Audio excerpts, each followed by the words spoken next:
নাতে পড়লাম ধরা, হাতে নাতে পড়লাম ধরা, শরম লাগে বলিতে, আর যাব না বেগুন তুলিতে, ললিতে, আর যাব না বেগুন।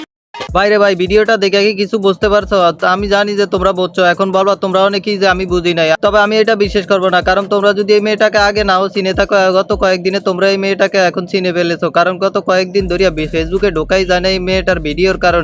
এগুলো এডিটিং করা যায়। আর ভিডিওটা হচ্ছে এমন যে মেয়েটা নাকি কক্সবাজারে কোন হোটেলে কোন ছেলের সাথে গেছিল। এখন এই ভিডিওটা ইদানিং এত পরিমাণ ভাইরাল যে ফেসবুকে ঢুকলে আপনার অন্য অন্য ভিডিও দেখাই যায় না। কারণ ভাই এই ভিডিওটা এত পরিমাণে চাহিদা আর এত পরিমাণে আপলোড করছে যে এখন ফেসবুকে ঢুকলে এই ভিডিওটাই শুধু সামনে আসে। আস্তাগফিরুল্লাহ, আস্তাগফিরুল্লাহ। ভাইরাল কাজল, কাজলকে চিনে না এমন কোনো লোক নাই বাংলাদেশে, সবাই কিন্তু কাজলকে চিনে। এখন এই মেয়েটার নাম হচ্ছে কাজল। এই মেয়েটাকে কক্সবাজার গেলেই পাওয়া যায়। মেয়েটা কিছুদিন আগেও মানুষকে ভিডিও বানিয়ে দিত। মানুষ যখন কক্সবাজার যেত তখন তাদেরকে ধরে ধরে তাদের টিকটক ভিডিও এবং ফটো তুলে দিত। কারণ ওর টিকটক ভিডিও এবং ফটো তোলা খুবই সুন্দর হইতো, তাই মানুষও একে দিয়ে ভিডিও এবং ফটো তোলাই। তো কাজলও কিন্তু আব্দুল্লাহর বিগ ফ্যান, নিয়মিত আব্দুল্লাহর ভিডিও দেখে। কাজলের জন্য আমাদের পক্ষ থেকে অনেক অনেক শুভকামনা। তো কাজল, তুমি কিন্তু গাজীপুর গেলে অবশ্যই আমাদের সাথে কন্ট্যাক্ট করবা এবং আমাদের বাসায় বেড়াতে যাবা ইনশাআল্লাহ। তবে এই মেয়েটাকে আগে কেউই চিনতো না। যখন মানুষ কক্সবাজার যাইতো তখন এই মেয়েটা সবাইকে ধরে ধরে তাদের ভিডিও এবং ছবি করে দিত। আর তখন থেকে এই মেয়েটার পরিচিতি দিন দিন বাড়তে থাকে আর সেও মানুষের কাছে অনেকটা পরিচিত হয়ে যায়। তারপর সে তার একটা পেজে ব্লগ ভিডিও ছাড়তে থাকে, আর এই ব্লগ ভিডিও কারণে এখন মানুষের কাছে সে আরো ভাইরাল। ওয়ালাইকুম, সবাই কেমন আছেন? আশা করছি সকলে অনেক অনেক ভালো আছেন।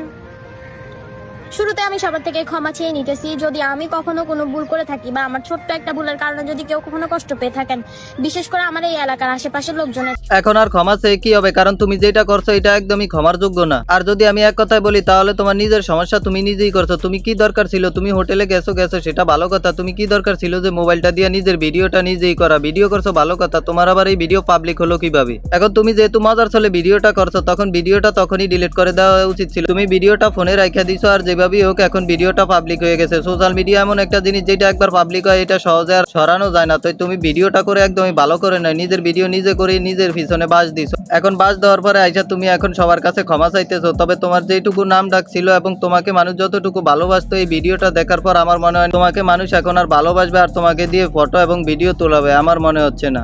এই মেয়ে, তোমার লজ্জা করে না এই ধরনের কথাটা উচ্চারণ করতে? হ্যাঁ, থাপড়ে কান ফাটা ফেলাম শুয়ারের বাচ্চা কাছে বা আমার কক্সবাজার জেলার মানুষের কাছে আমি ক্ষমা চেয়ে নিচ্ছি এটার জন্য। যদি আমি কোনো ভুল করে থাকি বা আমার কোনো কথায় আপনারা যদি কষ্ট পেয়ে থাকেন, কোনো ব্যবহারে বা কোনো আচার আচরণে যদি কষ্ট পেয়ে থাকেন, তাহলে মাফ করে দিবেন। তো আশা করছি আমি ভুল করছি, আমার ভুলটা সংশোধন করার সুযোগটা আপনারা আমাকে দিবেন। এখন ভুল করার আগে এটা মনে ছিল না যে আমার এই ভুলটা হতে পারে আমার জীবনের সবচেয়ে বড় একটা ক্ষতিকর কাজ। এখন তুমি এই ভিডিওটা করা ছিল না, আর এখন আয়সা মানুষের কাছে মাপও চাওয়া লাগতো না। তবে একটা জিনিস ভালো লাগলো যে তুমি ভুল করেছো এবং সবার কাছে ক্ষমা চেয়েছো এবং তুমি তোমার ভুলটা শুধরানোর চেষ্টা করতেছো। এইটা জিনিসটা ভালো লাগলো, তাই বলতাছি এরপরে আর এই সমস্ত কাজ করো না। मारो मुझे, मारो मारो मुझे, मारो।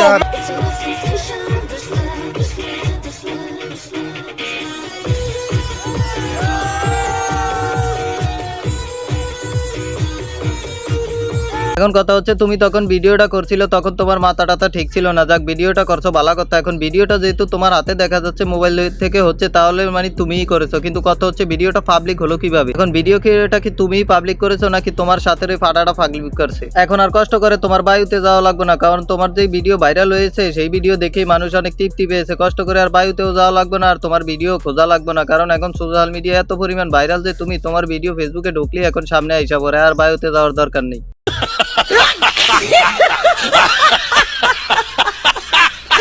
আমরা দুইজন মিলে একসাথে কক্সবাজারের নাম উজ্জ্বল করতে পারি, তাই না? তাই না princess? Hi princess, hi princess Cinderella.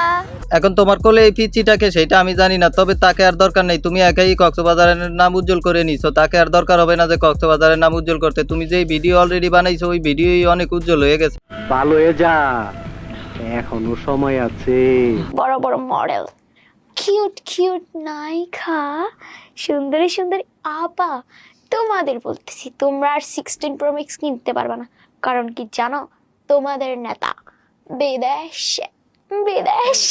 তার মানে এর আগেও কক্সবাজারে এইরকম ঘটনাই হয়তো, এটা সে জানে, সেজন্য ওই ভিডিওতে সে বলছিল যে তোমার নেতা এখন বিদেশে, তোমরা আর কক্সবাজারে যাইবা না, আইফোনও পাইবা না। তার মানে এখন সে এই সুযোগ কাজে লাগাইছে, সে এখন কক্সবাজার থেকে আইফোন নিজে ফ্রিতে নিয়ে নিচ্ছে। সে ভাবছে যে নেতারা যখন ছিল তখন অন্য অন্য লোকও তো ফ্রিতে আইফোন নিচ্ছে, তাহলে আমি কেন না, আমিও ফ্রিতে একটা আইফোন নিয়ে নেই, আইফোন দিয়ে ভিডিও করলে অনেক ভালো হবে। সেজন্যই হয়তো সেই ফ্রিতে আইফোনের জন্যই এই কাজটা করছে। তো আজকের ভিডিওটি এই পর্যন্তই। ভিডিওটি ভালো লাগলে একটি লাইক দিবেন, আর আমাদের চ্যানেলে নতুন হলে অবশ্যই চ্যানেলটিকে সাবস্ক্রাইব করে দিবেন, আর আমাদের নেক্সট ভিডিওর জন্য অপেক্ষা করবেন। ততক্ষণ সবাই ভালো থাকবেন, সুস্থ থাকবেন। আল্লাহ হাফেজ।